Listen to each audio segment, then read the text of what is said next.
નમસ્કાર વિદ્યાર્થી મિત્રો, ઇંગ્લિશ વિથ ગૌરવ સોલંકીમાં તમારું હાર્દિક સ્વાગત છે. આજે આપણે નવી વિડીયો સિરીઝ શરૂ કરવા જઈ રહ્યા છીએ. આ વિડીયો સિરીઝનું નામ છે PYQs MCQs. આ વિડીયો સિરીઝની અંદર આપણે પ્રીવિયસ યર ક્વેશ્ચન પેપરમાંથી જે MCQ પૂછાય છે MCQ ઉઠાવીશું અને એને સોલ્વ કરવાની ટ્રાય કરીશું.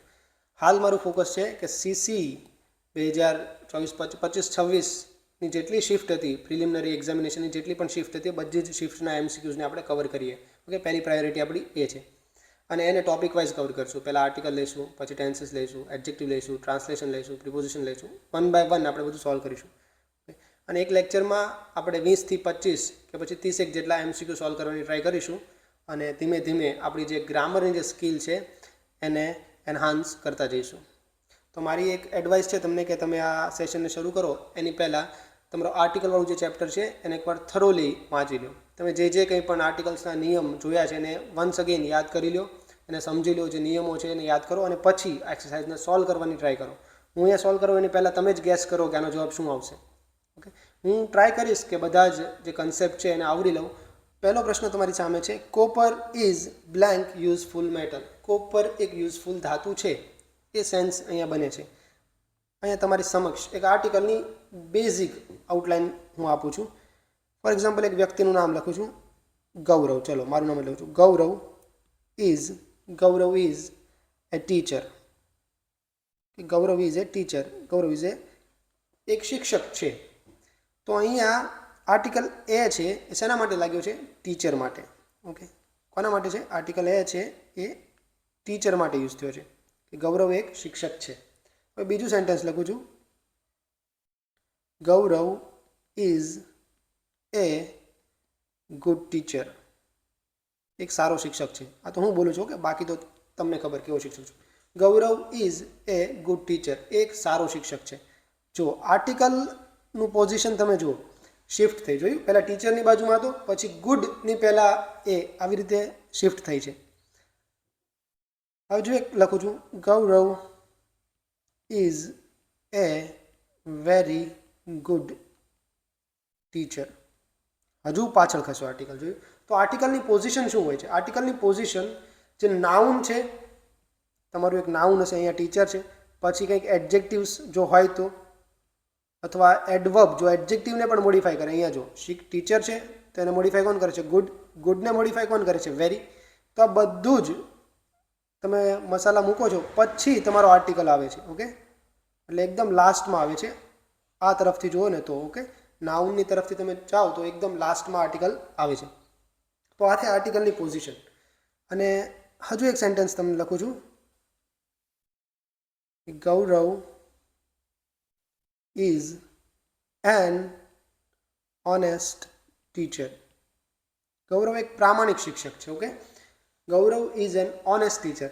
હવે અહીંયા જુઓ, અહીંયા આર્ટિકલના ફોર્મમાં ચેન્જ થયો. પહેલાં હું બધે એ એવું લખતો હતો.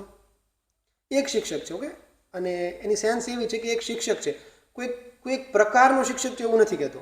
એક શિક્ષક છે એટલું જ કહું છું. કેવો શિક્ષક છે આપણે ડિફાઇન નથી કર્યું. એનો પ્રકાર હોય છે કે શિક્ષકના અલગ અલગ, પણ એમાંથી મેં જનરલ વેમાં કીધું કે એક શિક્ષક છે. એ સેન્સ તમે આપી આર્ટિકલ એમાં. ઓકે, અથવા તો એનમાં. અહીંયા મેં એન લખ્યું. આ એ અને એનને તમારે જૂથમાં જોવાના છે. આ બેનો અલગ મિનિંગ નથી, બે એક જ છે. ઓકે, ક્યારેક એન યુઝ થાય, ક્યારેક એ યુઝ થાય. એ કેવી રીતે યુઝ થાય એની એક બ્રીફ ઇન્ટ્રોડક્શન આપી દઉં તમને. જો તમારું આર્ટિકલ્સ છે, Gaurav is an honest teacher. Okay, આવી રીતનું આપણે લખ્યું હતું. તો આર્ટિકલ યુઝ થાય છે નાઉન માટે. અંગ્રેજી ભાષાનો ગોલ્ડન રૂલ છે. કંઈ હાસ્યમાં લખવું હોય તો લખી દો કે આર્ટિકલ હંમેશા નાઉન માટે જ વપરાય છે. આર્ટિકલ નાઉનને મોડિફાય કરે છે. એક પ્રકારનું એડજેક્ટિવ જ છે. આ નાઉનના અર્થમાં વધારો કરે છે. એ દેખાડે છે કે નાઉન કયા પ્રકારનું. તમે જે વાત કરી રહ્યા છો શિક્ષકની, એ નિશ્ચિત છે કે અનિશ્ચિત એ દેખાડે છે. ઓકે, તમે પર્ટિક્યુલર કોઈ એક શિક્ષકની જ વાત કરો, તમે આમ લખો કે ધ ટીચર ઇઝ હિયર. તેનો મતલબ શું? શિક્ષક અહીંયા છે. આ હું લખું છું એનો મતલબ, અને તમે વાંચો છો એનો મતલબ કે મને અને તમને બંનેને ખબર છે કે કયા શિક્ષક વિશે વાત થઈ રહી છે. અન્ડરસ્ટુડ? તો ટીચરના અર્થમાં વધારો કર્યો ને. ખાલી ટીચર લખતો હતો, અહીંયા જો ખાલી ટીચર હતું. એ ટીચર એ ખાલી એક શિક્ષક છે. જનરલ સાયન્સમાં વાત કરી તમે, એક શિક્ષક છે એવા અર્થમાં વાત કરી તમે. ઓકે, તો એ જે નાઉન છે એના અર્થમાં આર્ટિકલ વધારો કરે છે. આપણે મૂળ મુદ્દાથી થોડા ભટકી ગયા. મારે તમને કહેવું હતું કે એન યુઝ કરું કે એ યુઝ કરું. ઓકે, તો આર્ટિકલ એ મૂકવું કે એન મૂકવો એ નાઉન પરથી નક્કી નહીં થાય. હા, થઈ શકે છે, પણ આર્ટિકલ છે ને એની બાજુનો જે શબ્દ છે ને એની પછી જે તરત શબ્દ આવે છે ને એ એડજેક્ટિવ હોઈ શકે, એડવર્બ હોઈ શકે અથવા નાઉન પોતે હોઈ શકે. એના ઉચ્ચારણ ઉપરથી થાય. ઓકે, એનું ઉચ્ચારણ. ઓકે, એ કેવી રીતે બોલાય છે. જો એનું ઉચ્ચારણમાં પહેલો સ્વર હોય, પહેલા વ્યંજન હોય, તો તમે મૂકશો એ. તો પહેલું મેં સેન્ટેન્સ શું લખ્યું હતું? ગૌરવ ઇઝ એ ટીચર. તો ટીચરમાં શું આવે? ટ આવે. ટ શું છે? વ્યંજન છે, તો મેં એ મૂક્યો. પછી બીજું વાક્ય જો, ગૌરવ ઇઝ એન ઓનેસ્ટ. ઓનેસ્ટમાં આગળ ભલે એ જ રહ્યો, પણ બોલાય છે કેમ? ઓ, ઓનેસ્ટ. તો આ ઓ છે એ શું છે? સ્વર છે. તો સ્વર આવે ને તો આર્ટિકલ તમે એન મૂકો છો. ઓકે, આટલો જ ફરક છે, બાકી કંઈ જ ફરક નથી. એ અને એન બંનેનો મતલબ એક સમાન જ થાય છે. હવે જુઓ, અહીંયા એ જ સેન્સ આપે છે. ગૌરવ ઇઝ એ ટીચર છે ને, એ જ સેન્સ અહીંયા એ છે કે copper is A metal. Copper એક મેટલ છે, પણ મેટલનું એક વિશેષણ તમને આપેલું છે, યુઝફુલ મેટલ. ખાલી મેટલ, યુઝફુલ મેટલ છે, ઉપયોગી ધાતુ છે. ઓકે, એનાથી કંઈ જ ફરક નહીં પડે. આ મેટલ માટે આર્ટિકલ તમે મૂકશો એ અથવા એન મૂકશો. જ્યારે તમે કોઈ વસ્તુનું કેરેક્ટરિસ્ટિક દેખાડો છો, ઓકે, કોઈ વસ્તુનું ફીચર દેખાડો છો, કોઈ વ્યક્તિનું ફીચર દેખાડો છો, વ્યક્તિનું કેરેક્ટરિસ્ટિક દેખાડો. મારું કેરેક્ટર, આઈ એમ એ ટીચર, મારું પ્રોફેશન એક મારું પ્રકારનું કેરેક્ટરિસ્ટિક થયું, મારું એટ્રીબ્યુટ જ થયું. એવી જ રીતે નિર્જીવ પદાર્થ માટે પણ એક નિયમ લાગુ પડે છે. તો કોપર ઇઝ બ્લેન્ક, એ અથવા એન આવશે, યુઝફુલ મેટલ. હવે યુઝફુલ છે તો આપણે એવું શીખ્યા હોય એ ઈ આઈ ઓ યુ હોય તો એની આગળ એન આર્ટિકલ આવે, પણ એ પાર્શિયલી કરેક્ટ છે. ઓકે, આ સ્વર, આ પ્રકારનો સ્વર આવે, અ છે, ઈ છે, ઈ છે, એ છે, ઓ છે, ઉ છે, આ બધા સ્વર જ્યારે આવે ને ત્યારે તમે એન મૂકો છો. અહીંયા યુઝફુલને કેવી રીતે લખો? યુ, યતિશનો ય. યતિશનો ય વ્યંજન છે. શું છે? વ્યંજન છે. આવો હજુ એક શબ્દ છે, યુનિવર્સિટી. યુનિવર્સિટીની આગળ પણ તમે એન નથી મૂકતા, કારણ કે યુ આવી રીતે બોલાય છે. અન્ડરસ્ટુડ? તો એ જ સેન્સ અહીંયા પણ લાગુ પડશે. ઓકે, એ જ નિયમ અહીંયા પણ લાગુ પડશે. એટલા માટે તમે આર્ટિકલ એ લખશો, અહીંયા એન નહીં લખો. ઓકે, એટલે આ જે એમસીક્યુ છે એનો કરેક્ટ આન્સર છે article a. Okay, option number D. ચલો આગળ જોઈએ. I had watch the drama at blank amphitheatre in France. Amphitheatre શું છે? એક નાઉન છે. આવું એક થિયેટર હોય. ઓકે, અહીંયા બધી ખુરશી લગાડીને બેઠા હોય, અહીંયા સ્ટેજ હોય અને આખું કવર હોય આમ ડોમથી, અને આ તરફ બધા પ્લે જોતા હોય, અને એમ્ફી થિયેટર કહેવાય. હવે વાક્યમાં તમને કોઈ પર્ટિક્યુલર એમ્ફી થિયેટરની વાત નથી કરતા, કોઈ એક પર્ટિક્યુલર ડ્રામાની વાત કરી છે, એક સ્પેસિફિક ડ્રામાની વાત કરી છે. કેમ ખબર પડી? આગળ ધ લખ્યો, પણ એવી કોઈ માહિતી નથી આપી કે એવી કોઈ સેન્સ પણ આ વાક્યમાં નથી નીકળતી કે કોઈ એક પર્ટિક્યુલર એમ્ફી થિયેટરની જ વાત થાય છે. ઓકે, પણ એમ્ફી થિયેટર એક નાઉન છે, કાઉન્ટેબલ નાઉન છે. એને ગણી શકાય. એક એમ્ફી થિયેટર, બે એમ્ફી થિયેટર, ત્રણ એમ્ફી થિયેટર. ઓકે, તો કાઉન્ટેબલ નાઉન જ્યારે તમારી પાસે હોય, ઓકે, અને સિંગ્યુલર છે. અન્ડરસ્ટુડ? સિંગ્યુલર કાઉન્ટેબલ નાઉન જ્યારે તમારી પાસે હોય ત્યારે આર્ટિકલ આવે ને આવે જ. ઓકે, વિધાઉટ એની આવું જ્યારે હોય ને ત્યારે આર્ટિકલ ના આવે એવું ના બને. તો નો આર્ટિકલ તો હટાવી દો. કોઈ પર્ટિક્યુલર, કોઈ સ્પેસિફિક એમ્ફી થિયેટરની વાત છે એવી પણ સેન્સ અહીંયા નથી નીકળતી, તો ધ પણ હટાવી દેશો. હવે એ અથવા એન મૂકશો. એમ્ફી થિયેટરનું ઉચ્ચારણ કેવું છે? એથી. એ શું છે? સ્વર છે. સ્વર છે એટલા માટે તમે આર્ટિકલ એનનો યુઝ કરશો. ઓકે, તો option B, right answer is B. Okay, an. Question 2 નો જવાબ છે બી. ચલો આગળ જોઈએ. ત્રીજો પ્રશ્ન છે, Govind is blank tallest boy in the class. હવે જો tallest, superlative degree. Superlative degree એટલે આર્ટિકલ ધ આવશે હંમેશા. સુપરલેટિવની આગળ ધ મૂકવાનો છે. એ કેમ? તો ફોર એક્ઝામ્પલ આ ક્લાસ છે, આની અંદર આ ગોવિંદ નામનો છોકરો છે, બીજા પણ છોકરા છે. ઓકે, કંસ છે, જરાસંઘ છે, કાલયવન છે, દુર્યોધન છે, ઘણા બધા છોકરા છે આ ક્લાસની અંદર. તો ગોવિંદ એ સૌથી લાંબો છે એટલે નિશ્ચિત થઈ ગયું ને, આ વસ્તુ શું થઈ ગઈ? નિશ્ચિત થઈ ગઈ કે સ્પેસિફિક બની. આ જ વ્યક્તિ ક્લાસની અંદર ઘણા બધા લાંબો છોકરો જોઈને એમ કહી શકો ને કે ગોવિંદ છે, કારણ કે ટોલેસ્ટ છે. ટોલેસ્ટ એક જ હોય ને, જે સૌથી ઊંચો છે, જે ટોપ પર છે, અને તમે શું કહો? ટોલેસ્ટ. એટલા માટે સુપરલેટિવ ડિગ્રીની આગળ હંમેશા તમે આર્ટિકલ ધ મૂકો છો. The biggest, the greatest, the tallest. Okay, એટલા માટે આનો જવાબ આવશે ઓપ્શન નંબર સી. ચલો આગળ જોઈએ. શી એડોપ્ટેડ એટલે દત્તક લેવું. She adopted adorable puppy from the shelter. જો અહીંયા ધ શેલ્ટર લખ્યું છે એટલે તમે જે લખવાવાળો છે ને આપણે વાંચવાવાળા બંને વચ્ચે કોમન એગ્રીમેન્ટ છે કે કોઈ એક શેલ્ટરની વાત કરે છે, particular shelter. Okay, specific, definite, કે નિશ્ચિત છે આ શેલ્ટરમાંથી જેને લીધું છે, એના ઘર નજીક હશે, વટેવર જે હોય. શી એડોપ્ટેડ એને દત્તક લીધું. એ પપી એક પપ્પી દત્તક લીધું. હવે આર્ટિકલ જો અહીંયા એડોરેબલ માટે નથી, આર્ટિકલ છે પપ્પી માટે. પપ્પી નાઉન છે, એડોરેબલ તેનું વિશેષણ છે.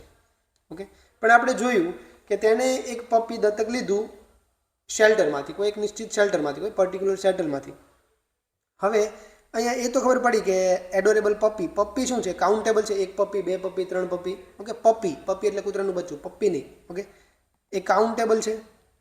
યસ, કાઉન્ટેબલ છે. અહીંયા સિંગ્યુલર છે. યસ, સિંગ્યુલર પણ છે.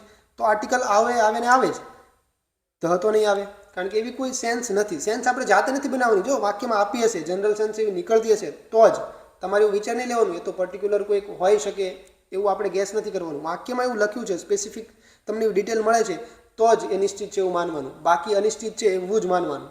ઓકે, હવે અહીંયા ધ મૂક્યું છે ને એટલે આપણને ખબર પડી કે નિશ્ચિત છે. અહીંયા જો ખાલી જગ્યા આપી હોત ને શેલ્ટરની આગળ તો તમે નક્કી ના કરી શકો કે ના ધ મૂકું કે એન મૂકું. અન્ડરસ્ટુડ? કારણ કે આગળ કાંઈ લખ્યું નથી શેલ્ટર કેવું શું કંઈ એક પણ વાત આપણને ખબર નથી. તો અહીંયા એ અથવા ધ બંને આવી શકે, પણ અહીંયા ધ લખ્યું છે એટલે આપણે કહી દીધું કે નિશ્ચિત છે. અહીંયા પણ કંઈ લખ્યું નથી એટલે અનિશ્ચિત છે એવું જ માનવું. તો ધ પણ નહીં આવે અને નો આર્ટિકલ પણ નહીં આવે, કારણ કે કાઉન્ટેબલ સિંગ્યુલર છે. હવે જોઈએ એડોરેબલ પપી. એડોરેબલ એ અથવા એન આવશે. ઓકે, હવે એ મૂકું કે એન મૂકું એ નક્કી ક્યાંથી થાય? એની બાજુમાં એ અને એન પછી તરત જે શબ્દ છે ને એના આધારે. હજુ એકવાર કહું છું, એ કે એન આર્ટિકલ યુઝ થયો છે પપ્પી માટે, એ મોડિફાય કરે છે પપ્પીને.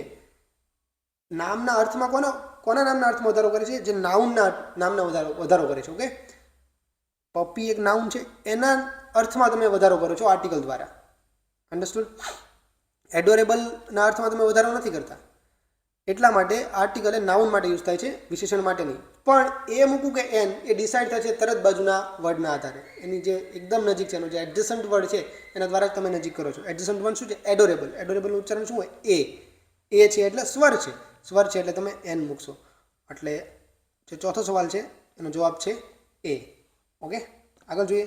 The treasure was hidden under. The treasure was hidden એ છુપાયેલું હતું under blank ancient oak tree. એક ટ્રી છે એની નીચે છુપાયેલું છે ટ્રેઝર, એમ કીધું. અને આ એના વિશેષણ છે. ટ્રી કયું? પણ ઓક ટ્રીની વાત કરે છે. અને કેવું છે? એન્શન્ટ, એકદમ જૂનું છે. પણ ટ્રી અહીંયા કયું કોઈ સ્પેસિફિક ટ્રી છે એવું તમને કીધું છે? એવી કોઈ માહિતી આપી છે? નથી આપી. Right?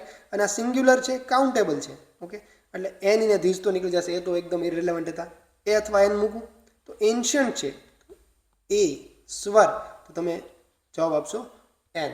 Okay, option B is the correct answer. આગળ જોઈએ. I have got blank problem, can you help me. કે મને એક પ્રોબ્લેમ છે, કેન યુ હેલ્પ મી, એ સેન્સ છે. અહીંયા પ્રોબ્લેમ જો આ નાઉન છે ને એની આગળ તમારે આર્ટિકલ મૂકવાનો છે. આ નાઉન છે, અહીંયા તમે જોઈ શકો એ કાઉન્ટેબલ છે કે પ્રોબ્લેમ, એક પ્રોબ્લેમ હોય, બે હોય તો પ્રોબ્લેમ્સ, જેનું બહુવચન કરી શકો ને કાઉન્ટેબલ હોય. પ્રોબ્લેમનું પ્રોબ્લેમ્સ થાય. Yes, right. તો કાઉન્ટેબલ છે. અને અહીંયા સિંગ્યુલર છે તો આર્ટિકલ આવશે જ. કાઉન્ટેબલ સિંગ્યુલરની આગળ આર્ટિકલ હોય ને હોય જ, તો નો આર્ટિકલનો તો કોઈ સવાલ નથી. અહીંયા પ્રોબ્લેમ એકદમ ડિફાઇન નથી કર્યો કે કયા પ્રોબ્લેમની વાત કરે છે. ઓકે, એક જનરલ સેન્સમાં વાત કરી છે કે ભાઈ એક પ્રોબ્લેમ છે, શું તું મદદ કરીશ? કેન યુ હેલ્પ મી, તું મદદ કરી શકે છે? એટલે આર્ટિકલ ધ પણ નહીં આવે. આર્ટિકલ એ અથવા એન અહીંયા તમે મૂકી શકો છો. પ્રોબ્લેમ છે, પ વ્યંજન છે, એટલા માટે આર્ટિકલ એ નો તમે ઉપયોગ કરશો, એનને. યાદ રાખો, આર્ટિકલ એ અને એન વનની સેન્સ પણ આપે છે. હંમેશા વનની સેન્સ અંદર હોય ને હોય જ, ઇન્ક્લુડેડ હોય. એટલા માટે તો કહીએ છીએ કે countable singular. Understood? Countable singular છે તો એની આગળ એ અથવા એન તમે લખી શકો. એ અને એન આવે છે ને તો કાઉન્ટેબલ સિંગ્યુલર જ હશે. અન્ડરસ્ટુડ? અમુક એક એક્સેપ્શન છે. ઓકે, આપણે જોઈશું, આગળ આવશે. આગળ જોઈએ. The can is placed on blank top shelf right next to the olive oil. તો યાદ રાખો, ઓન ધ ટોપ આ પોઝિશન દેખાડો ને ત્યારે તમે આર્ટિકલ ધનો યુઝ કરો છો. At the bottom. ઓકે, આવી રીતની પોઝિશન તમે જ્યારે શો કરો ને ત્યારે તમે આર્ટિકલ ધનો યુઝ કરો છો, કારણ કે ફિક્સ પોઝિશન હોય. ટોપ એકદમ ઉપર પર. Okay, at the bottom, in the bottom એકદમ નીચે હોય. ઓકે, એટલા માટે તમે આર્ટિકલ ધનો એ ડેફિનેટ પોઝિશન છે એટલા માટે આર્ટિકલ ધનો યુઝ કરો છો. તો આ બંને તમે યાદ રાખજો, આવી રીતે જ તમે લખો છો. The can is placed on the top shelf, એકદમ ટોપ શેલ્ફ પર પ્લેસ છે, right next to the olive oil. અહીંયા કેન એટલે કે ડબ્બો છે, ટીનનો ડબ્બો આવે ને એ ટોપ શેલ્ફ પર રાખેલો છે, right next to the olive oil. Olive ઓઇલનો જે કેન છે એની બાજુમાં જ. અન્ડરસ્ટુડ? ચલો આગળ જોઈએ. Immediately food and drink issued from the cow in blank endless stream. Immediately તરત જ ફૂડ એન્ડ ડ્રિંક ખાવાનું ને પીવાનું ઇશ્યુડ એટલે કે રિલીઝ થયું ફ્રોમ ધ કાવ, ઓકે, એક ગાયમાંથી, ઇન બ્લેન્ક એન્ડલેસ સ્ટ્રીમ એટલે કે મેનર દેખાડે છે કઈ રીતે ઇશ્યુ થયું. ઇન એ એન્ડલેસ સ્ટ્રીમ, જ્યારે તમે મેનર દેખાડતા હોય ને જનરલ વેમાં વાત કરતા હોય કે આવી રીતે, ત્યારે તમે આર્ટિકલ એ અથવા એનનો યુઝ કરો છો. ઓકે, અહીંયા જો આ વાત છે ને કામધેનુવાળી વાત છે કે દિલીપ રાજા એક કામધેનુને લઈ જાય છે, એની સેવા કરે છે, કામધેનુ ખુશ થાય છે અને તથાસ્તુ કહે છે અને બધું આપે છે. કેમ બોલો ભગવાનનો પેલી જૂની સિરિયલ આવતી ભગવાનના હાથમાંથી આમ બધું નીકળે, તો એ જ અહીંયા સેન્સ આપે છે કે ઇમિડિયેટલી તરત જ food and drink issued from the cow in blank manner, okay, in an endless stream. In an endless stream. કેમ એન મૂક્યું? કારણ કે અહીંયા એન્ડલેસ છે, એન્ડલેસનું ઉચ્ચારણ કેવું થાય? એથી. ઓકે, એટલા માટે એન મૂક્યું. હવે અહીંયા એન્ડ છે ને, સોરી એન છે ને એ સ્ટ્રીમ માટે છે. ઓકે, એક આખું પ્રવાહ એનો આવ્યો, એક ઝરણું, તમે એ સેન્સ પણ લઈ શકો છો. ઓકે, એકદમ વહવા લાગ્યું એ સેન્સ અહીંયા આપે છે. સ્ટ્રીમ એટલે એક્ઝેક્ટ ઝરણું નહીં. Okay, in A endless stream. Okay, manner છે, તમે જનરલ વેમાં વાત કરો ત્યારે હવે મેનરમાં ક્યારેક ધ પણ આવે છે.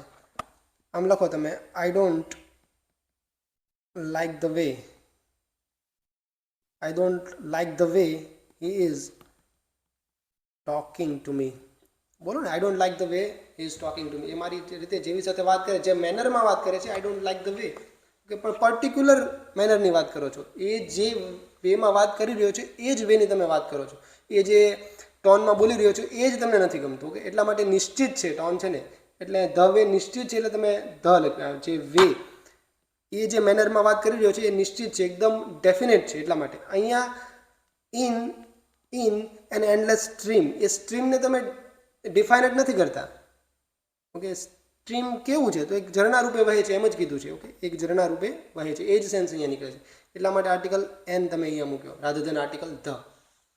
ચલો આગળ જોઈએ કે miss pocket received me with, એને મને રિસીવ કર્યો. કેવી રીતે? Received me with. Okay, in a manner which, એક મેનર દેખાડે છે, તો આર્ટિકલ એ અથવા એન કરશો. કારણ કે તમે એ મેનરને અહીંયા કીધું નથી કે આ પ્રકારની જ મેનર છો, કે એને નિશ્ચિત નથી કરી. એક આવા ભાવથી એને મને રિસીવ કર્યો એવું કહે છે. An appearance of amiable dignity. Amiable એટલે એકદમ મિત્ર ભાવવાળું. ઓકે, મિત્ર ભાવ જે તમે મિત્રને જે સન્માન આપો છો એ જ સન્માનથી એને મને રિસીવ કર્યો એમ કહે છે. અપિયરન્સ એટલે એના મોઢા પર આવો અપિયરન્સ હતો, આવો ભાવ હતો, આવો દેખાવ હતો. ઓકે, એટલા માટે તમે એ આર્ટિકલ એ અથવા એનનો યુઝ કરશો. નન તો પોસિબલ નથી. ઓકે, આર્ટિકલ ધ પણ અહીંયા લખ્યું નથી કે કોઈ પર્ટિક્યુલર અપિયરન્સની વાત કરે છે, એટલે આર્ટિકલ એ અથવા એન તમે લખશો અને આર્ટિકલ એન અહીંયા વધારે સુટેબલ છે. ઓકે, એ જ એ ન જ આવશે કારણ કે અપિયરન્સ અ સ્વર છે ને, એટલા માટે તમે આર્ટિકલ એનનો યુઝ કરો છો. ચલો 10મો જોઈએ. Horse is a noble animal. Okay, horse એક નોબેલ, ઓકે, એટલે ઉમદું, નોબેલ એટલે ઉમદું પ્રાણી છે કે પ્રાણીઓમાં ઉચ્ચ કક્ષાનું, એ સેન્સ અહીંયા આપે છે. હવે જો જ્યારે તમે આવી રીતે લખો ને, the horse is a noble animal, એનો મતલબ શું થાય? આ ધ હોર્સ લખ્યું ને એનો મતલબ એવો થાય કે ઘણી બધી સ્પીશીઝ છે દુનિયામાં, ઘણા બધા પ્રાણીઓ છે. ઓકે, લાયન્સ છે, કેટ્સ છે, ઘણા બધા પ્રાણીઓની પ્રજાતિઓ છે અલગ અલગ. આ બધી જ પ્રજાતિઓમાંની એક પ્રજાતિ છે હોર્સ. તો યુ આર આખી પ્રજાતિની વિશે વાત કરો છો તમે. એક હોર્સનો એક ક્લાસ બન્યો છે. ઓકે, પણ ક્લાસ એવો નહીં કે બધા હોર્સને હું ભેગા કરું નહીં. તમે બધી પ્રજાતિઓ છે ને એમાંની એક એટલે કે હોર્સ, અને એને તમે નિશ્ચિત કરી કે હું આ જ પ્રાણીની વાત કરું છું. અન્ડરસ્ટુડ? પ્રાણીઓ ઘણા પ્રકારના હોય ને, એમાંનું એક પ્રકારનું પ્રાણી એટલે ધ હોર્સ. એટલા માટે અહીંયા ધનો સેન્સ આવે અને ધ તમને ક્લાસ બનાવે છે. અધરવાઇઝ ક્લાસ બનાવવા માટે તમે આર્ટિકલ એનો પણ યુઝ કરો છો, આવી રીતે પણ લખો છો. A horse is a noble animal. પણ એ કેવું છે કે જેટલા પણ હોર્સ છે ને એ બધા જ હોર્સની વાત કરે છે અહીંયા. ઓકે, ઘોડો એક નોબલ ઘોડો એક ઉમદું પ્રાણી છે. ઓકે, કોઈ પણ ઘોડો તમે પકડી લો એ નોબલ છે, પણ અહીંયા એવું દેખાડે છે કે જેટલા પ્રાણીઓ છે ને એ બધા પ્રાણીઓમાંથી જે ઘોડા નામનું જે જનાવર હોય છે એ એક ઉમદું પ્રાણી છે. અન્ડરસ્ટુડ? બે વચ્ચે સટલ ડિફરન્સ છે, બંનેમાં ક્લાસ જ બને છે એક પ્રકારનો, પણ થોડોક ડિફરન્સ છે. અહીંયા એની હોર્સ એ સેન્સ આવે છે, કોઈ પણ ઘોડો, પણ ઘોડામાંથી જ. ઓકે, કોઈ એક ઘોડો ઘોડામાંથી જ લ્યો. અહીંયા ધ હોર્સ એટલે અલગ અલગ પ્રાણીઓ છે, એમાંથી એક પ્રાણી કે જે ઘોડા જેવું દેખાય છે એની વાત કરું છું, એને મેં નિશ્ચિત બનાવ્યું, એટલા માટે ધ આર્ટિકલનો યુઝ કરું છું. તો અહીંયા એ પણ આવી શકે, ધ પણ આવી શકે. જે એક્ઝામિનર છે એ થોડો સ્માર્ટ છે, એને જો એને એ આર્ટિકલ અહીંયા યુઝ નથી કર્યો, તો આપણે ધને પકડીશું. અન્ડરસ્ટુડ? ચલો આગળ જોઈએ. They lost the World Cup again in a manner. In which manner? Okay, in એ અથવા એન મૂકો, in an embarrassing manner. Okay, એમ્બેરેસિંગમાં એથી શરૂ થાય. આ જે શબ્દ છે embarrassing, in a embarrassing fashion. એવો હાર્યા, એવો વર્લ્ડ કપ હાર્યા. કેવી રીતે હાર્યા? In embarrassing. એમ્બેરેસિંગ એટલે એકદમ શરમજનક રીતે એની હાર થઈ. ઓકે, એનો ફેશન મીન્સ એટલે એ રીતે, ફેશન એટલે એના કપડાવાળી ફેશન નહીં. Okay, in an embarrassing fashion, એકદમ શરમજનક રીતે હાર્યા. ઓકે, મેનર છે, આ મેનરમાં, અને કોઈ પર્ટિક્યુલર તમે મેનરને ડિફાઇન નથી કરતા, એટલા માટે તમે આર્ટિકલ એ અથવા એનનો યુઝ કરો છો, અને એમાંથી આપણે એન લખીએ છીએ બિકોઝ ઓફ ઈ આગળ જે એનું જે ઉચ્ચારણ છે ને એના માટે. ઓકે, એ સ્વર છે એટલા માટે. અને યાદ રાખો કે આર્ટિકલ એન છે ને ફેશન માટે છે. ઓકે, આ એનનો યુઝ થયો છે એમ્બેરેસિંગ માટે નહીં. એમ્બેરેસિંગ છે એટલા માટે એન લખું છું, એ ડિસાઇડ કરે એ મૂકું કે એન, એની બાજુનો શબ્દ, પણ એ યુઝ થાય છે નાઉન માટે. નાઉન છે અહીંયા ફેશન. કેવી રીતે હાર્યા? ફેશન એટલે રીત. Okay, in a way. Understand? એક મેનર. તો ચલો અહીંયા આપણે આર્ટિકલ એન મૂકીશું. ઓકે, ચલો આગળ જોઈએ. Please pass me the book on blank table. તમે તમારા મિત્રને કહો છો કે સામે ઊભો છે કે please pass me the book, કોઈ પર્ટિક્યુલર બુકની વાત કરું છું, એ બુક પાસ કર on table. On a random table? No, general sense છે કે ઓન ધી ટેબલ. ઓકે, અહીંયા સામે તમારી સામે જ એક ટેબલ પડ્યું હશે, તમને બંનેને દેખાતું હશે, તમે જેને આ કહો છો એ વ્યક્તિને કે please pass me the book on the table, on this table, આ ટેબલ ઉપર. ઓકે, ધીસ અને ધ બંને સાથે ના આવે, કાં ધ મૂકો કાં ધીસ મૂકો. On the table. અન્ડરસ્ટુડ? એટલા માટે આર્ટિકલ ધ આવશે, કારણ કે ડેફિનેટ ટેબલની વાત કરો છો તમે. અહીંયા તમારે કોમન સેન્સ લગાડવાની છે. ઓકે, આગળ જોઈએ. I head સ્કાર્સલી અરાઇવ્ડ at. સ્કાર્સલી અરાઇવ્ડ એટલે કે હજુ આવ્યો જ તો, હું હજુ ત્યાં પહોંચ્યો જ થયો. At hotel when a sound was heard. ત્યારે એક સાઉન્ડ અમને સંભળાવ્યું, એ સાઉન્ડ વોઝ હર્ડ એટલે કે સાઉન્ડ કાન પર પડ્યું. સાઉન્ડ એટલે કોઈ આલાર્મ વાગ્યું છે, કોઈ ઇમરજન્સીનું આલાર્મ વાગ્યું છે, હું હજુ હોટેલ આવ્યો જ ને સાઉન્ડ મને સંભળાયું, એવું અહીંયા કહેવા માગે છે. તો કોઈ હોટલ, તો કોઈ પર્ટિક્યુલર હોટલ જ હશે ને, કોઈ ફિક્સ હોટલ જ હશે ને, એની જે વાત કરતો હશે ને. અન્ડરસ્ટુડ? એટલા માટે તમે આર્ટિકલ ધ મૂકો છો. નિશ્ચિત છે કે આ જ હોટલની વાત કરો છો, કોઈ રેન્ડમ હોટલ કે કોઈ એક પર્ટિક્યુલર, કોઈ એક કહેવાય કે રેન્ડમ હોટલની વાત નથી. એની હોટલ, આ સેન્સ નથી આવતી. તમે કોઈ પણ એક હોટલ માટે આ સાચું નથી, કોઈ ધ હોટલ માટે જ આ વાક્ય સાચું છે. અન્ડરસ્ટુડ? એટલા માટે તમે આર્ટિકલ ધનો યુઝ કરશો. ચલો આગળ જોઈએ. Where is blank letter sent by your teacher. હવે લેટર છે that are sent by your teacher. તારા શિક્ષકે જે લેટર મોકલેલા છે, where are they, where are they. Okay, તે ક્યાં છે એવું તમને પૂછી રહ્યા છે. Where is the letter. Understood? નિશ્ચિત છે કયા લેટર, કે જે શિક્ષકે તને મોકલ્યા છે ને એ લેટર ક્યાં છે. તમે ડેફિનેટ લેટર્સની વાત કરો છો, કોઈ એક પર્ટિક્યુલર લેટરની વાત કરો છો. સ્પેસિફિક, આ શબ્દ બહુ ઇમ્પોર્ટન્ટ છે. સ્પેસિફિક. ઓકે, ધ હોય ને એ સ્પેસિફિક હોય. તમે રેન્ડમ કોઈ લેટરની વાત નથી કરતા. આઈ એમ રાઇટિંગ એ લેટર, હું એક પત્ર લખી રહ્યો છું. તમે કહેતા નથી કે કયો પત્ર, એક્ઝેક્ટલી એ પત્રને ડિફાઇન નથી કર્યો તમે, બસ ખાલી પત્ર લખું છું, કોઈ પણ હોઈ શકે પત્ર. અન્ડરસ્ટુડ? તો તમે આર્ટિકલ એ અથવા એન, સોરી આર્ટિકલ એ જ યુઝ કરશો. પણ અહીંયા એવું કીધું છે કે તમારા શિક્ષકે જે તને લેટર મોકલ્યા હતા એ ક્યાં છે. The letters, okay, sent by your teacher. Understood? એટલા માટે આર્ટિકલ ધનો યુઝ કરશો તમે. આગળ જોઈએ. The potential of networking. The potential of networking is huge. એટલે નેટવર્કિંગનું પોટેન્શિયલ એટલે કે એકબીજા સાથે કોમ્યુનિકેટ કરવાનું, કનેક્શન બનાવવાનું જે પોટેન્શિયલ, જે સંભાવના છે, ઓકે, જે સંભવિત આગળ થવાનું હોય, જે સંભાવના છે નેટવર્કિંગની, ઇઝ હ્યુજ, એકદમ બહુ વધારે હોય. ક્યારે? વેન અટેન્ડિંગ ઇવેન્ટ ઓર એ મીટિંગ. વેન અટેન્ડિંગ, હવે અહીંયા ઇવેન્ટ કીધું છે, ઓકે. વેન અટેન્ડિંગ એ ઇવેન્ટ, ઇવેન્ટ કેવી રીતે શરૂ થાય? આવી રીતે લખો. ઈ શું છે? સ્વર છે, એટલા માટે તમે આર્ટિકલ એન મૂકશો, એ નહીં, ઓકે. આર્ટિકલ એન આવશે. When attending an event or meeting. હવે એન કેમ લખ્યું મેં એ પણ તમે લખો કે સિંગ્યુલર છે, ઇવેન્ટ છે, સિંગ્યુલર છે, કાઉન્ટેબલ છે. ઇવેન્ટ, ઇવેન્ટ્સ બહુવચન હોઈ શકે. સિંગ્યુલર કાઉન્ટેબલ છે એટલે આર્ટિકલ તો આવશે જ, ઓકે. નો આર્ટિકલનો સ્કોપ તો નથી. કોઈ એક પર્ટિક્યુલર ઇવેન્ટની વાત કરી છે ના, જનરલ સ્ટેટમેન્ટ છે, કોઈ પણ ઇવેન્ટ વિશે વાત થઈ હોઈ શકે, okay. The potential of networking is huge when attending the meeting. કોઈ પર્ટિક્યુલર મીટિંગ તમે અટેન્ડ કરો તો જ નેટવર્કિંગનું પોટેન્શિયલ વધુ એવું નથી કહેતા. કોઈ પણ મીટિંગ અટેન્ડ કરો, અંડરસ્ટુડ? તો એનીની સેન્સ આવે છે, કોઈ પણ, એની, રેન્ડમ કોઈ પણ હોઈ શકે, ઓકે. ત્યારે પણ તમે આર્ટિકલ એ અથવા એન મૂકો છો તો અહીંયા આર્ટિકલ એન આવશે, ઓકે. એન કે એ અને એન મૂકવાનું, મૂકતી વખતે તમારે શું ધ્યાન, એની બાજુમાં એનો જે એડજસ્ટન્ટ વર્ડ છે એને જ તમારે ધ્યાને લેવાનો છે. અહીંયા ઈ, ઓકે, સ્વર છે એટલા માટે તમે આર્ટિકલ એનનો યુઝ કરો છો, ઓકે. 15B, okay, correct. ચલો આગળ જોઈએ. The students ડેમોન્સ્ટ્રેટેડ blank understanding of the scientific concept. The students demonstrated understanding of the scientific.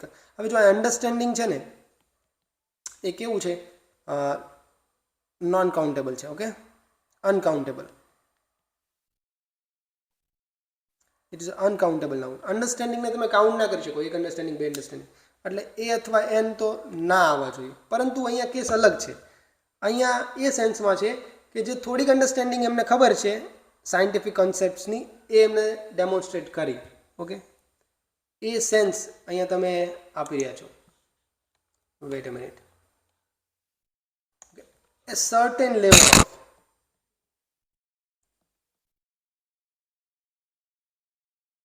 Okay, એમને જેટલી અન્ડરસ્ટેન્ડિંગ સમજમાં આવી છે એ લેવલ સુધી ઓફ સાયન્ટિફિક કન્સેપ્ટ્સ, ઓકે, એ એમને ડેમોન્સ્ટ્રેટ કરી, એ કીધું છે. ધ અન્ડરસ્ટેન્ડિંગનો મતલબ શું થશે? કોઈ એક પર્ટિક્યુલર પ્રકારની અન્ડરસ્ટેન્ડિંગ, ઓકે. એ અહીંયા આપણને દેખાતું નથી. કોઈ અન્ડરસ્ટેન્ડિંગને એવા પ્રકાર ના હોય કે ધ અન્ડરસ્ટેન્ડિંગ, આ જ અન્ડરસ્ટેન્ડિંગ, ઓકે. અને આગળ એવી કોઈ વાત કરી નથી કે એ જ અન્ડરસ્ટેન્ડિંગની તમે વાત કરો છો, ઓકે. એટલા માટે આર્ટિકલ તમે એન યુઝ કરજો. અન્ડરસ્ટેન્ડિંગમાં અથી શરૂ થાય. આપણે આમ યુઝ કરીએ છીએ ને, a little, okay, a few, એ જ સેન્સ અહીંયા છે, an understanding. The students demonstrated an understanding of the scientific concepts. A certain level of understanding એમની પાસે છે અને એ અન્ડરસ્ટેન્ડિંગ એને ડેમોન્સ્ટ્રેટ કરી. અન્ડરસ્ટુડ? ચલો આગળ જોઈએ. I could not believe scenes before my eyes. Scenes શું છે? પ્લુરલ છે. સીન્સ એટલે દ્રશ્ય. મારી આંખ સામેના દ્રશ્યને હું બિલીવ નથી કરતો, હું એને માની ના શકું. આઈ કુડ નોટ બિલીવ, હું માની ના શકું, ઓકે. એવી સેન્સ આ વાક્યની અંદર છે. તો પ્લુરલ છે તો પહેલાં એ અને એન તો આવશે જ નહીં, ઓકે. એ અને એનને હટાવી દો. કાં તો નો આર્ટિકલ હોઈ શકે, કાં તો ધ આર્ટિકલ હોઈ શકે. તો સીન્સ બિફોર માય આઈસ, મારી આંખની સામે જે સીન્સ છે એને હું એનો વિશ્વાસ હું નથી કરી શકતો. આઈ કેનોટ બિલીવ ધેટ, ઓકે. એવું અહીંયા કહે છે. તો આંખની સામે તો પર્ટિક્યુલર સીન્સ જ હોવાના, ઓકે. કોમન સેન્સ છે, એ જ સીનની વાત કરો છો, તમારી આંખની સામે છે, ઓકે. તો પર્ટિક્યુલર જે સ્પેસિફિક થયા, ઓકે, ડેફિનેટ થયા, એટલા માટે આર્ટિકલ ધનો યુઝ આપણે કરીએ છીએ. અહીંયા જવાબ આવશે બી. 18મો જોઈએ. Blank school at the end of the road. School પણ કઈ? At the end of the road, જે રોડના એન્ડ પર જે સ્કૂલ છે, તમે એને ડેફિનેટ કરી, ઓકે, સ્પેસિફિક બનાવી, એટલે આર્ટિકલ ધનો યુઝ કરશો. કોઈ રેન્ડમ સ્કૂલની વાત કરીએ, એ જ સ્કૂલ જે રોડના અંત પર છે, ઇઝ ધ વન હી અટેન્ડ્સ, એ જ સ્કૂલ છે જ્યાં તે જાય છે, એ અટેન્ડ કરે છે, ઓકે. એટલે આર્ટિકલ ધ મૂકશો. આગળ જોઈએ. I bought blank book and blank pen at the store. મેં એક સ્ટોરથી, કોઈ પર્ટિક્યુલર સ્ટોર છે, ઓકે, ડેફિનેટ ચોક્કસ સ્ટોરની વાત કરી છે, એ સ્ટોરથી મેં શું ખરીદ્યું? એ બુક એન્ડ એ પેન. હવે આ બુક અને પેન સ્પેસિફિક છે એવી કોઈ વાત અહીંયા કરી નથી, ઓકે, નોન સ્પેસિફિક. અને આ બંને સિંગ્યુલર છે અને કાઉન્ટેબલ છે, એટલે આર્ટિકલ તો આવશે જ. અને જોઈ શકે છો અહીંયા બ છે, બનું ઉચ્ચારણ છે એટલે એ આવે, અને પનું ઉચ્ચારણ છે એટલે એ આવે. તો આ જવાબ આવશે એ અને એ. અને તમે એમ પણ જોઈ શકો કે બુક છે તો એની આગળ એન તો ક્યારેય ના આવે, અને પેન છે એની આગળ પણ એન ક્યારેય ના આવે. તો એન વાળા ઓપ્શન તમે હટાવી દો તો પણ તમને જવાબ મળી જાય. ચલો આગળ જોઈએ. I only know that I found myself with perseverance worthy of blank much better cause. Okay, I only know that, મને એટલું જ ખબર છે, I only know that I found myself, મેં મારી જાતને કેવી જાણી, I found myself, મને આવું જાણવા મળ્યું, I found myself with perseverance. Okay, દ્રઢતાની સાથે મેં મહેનત કરીને જોયું અંદર અને મને જાણવા મળ્યું, I found myself, અહીંથી જ કનેક્ટ છે, I found myself worthy of, okay, હું શેને લાયક છું, worthy of blank much better cause. cause એટલે કોઈ એક ધ્યેય માટે, ઓકે, કોઈ એક કારણ માટે હવે હું જીવું એવું મેં જાણ્યું. મને એવું લાગ્યું કે હું એટલો વર્ધી છું, વર્ધી ઓફ કોઝ. હવે કોઝ છે કોઈ પર્ટિક્યુલર કોઝ છે એવું કીધું ના, એવી કોઈ વાત નથી કરી. પછી એમ કીધું મચ બેટર કોઝ, અત્યારે જે કોઝથી હું જીવી રહ્યો છું એની કરતાં સારું કોઝનું હું વર્ધી છું. ઓકે, એને હું લાયક છું કે મારા જીવનમાં કંઈ ઊંચું લક્ષ્ય હોય, ઊંચું કારણ હોય જેના કારણે હું જીવું. તો એ જ અહીંયા કીધું છે, કોઈ જનરલ સેન્સમાં વાત કરી છે એટલે તમે એ મૂકશો. Okay, I only know that I found myself with perseverance worthy of a much better cause. એટલા માટે આ જવાબ આવશે સી, આર્ટિકલ એ. ઓકે, આગળના સવાલ આપણે નેક્સ્ટ સેશનમાં કન્ટિન્યુ કરીશું. ઓકે, આઈ હોપ કે આજના સેશનમાં તમે આર્ટિકલ્સના અમુક એક નિયમ શીખ્યા છો. આવતા સેશન્સમાં આપણે વધારે નિયમ પણ શીખીશું. ઓકે, તો ચલો નેક્સ્ટ સેશનમાં ના મળીએ ત્યાં સુધી તમે શીખતા રહો અને જે પણ શીખો છો એની મોજ લેતા રહો. ઓકે, તમને આ વિડીયો ગમ્યો તો આ વિડીયોને લાઇક કરો, શેર કરો અને સબસ્ક્રાઈબ કરો. Okay, by.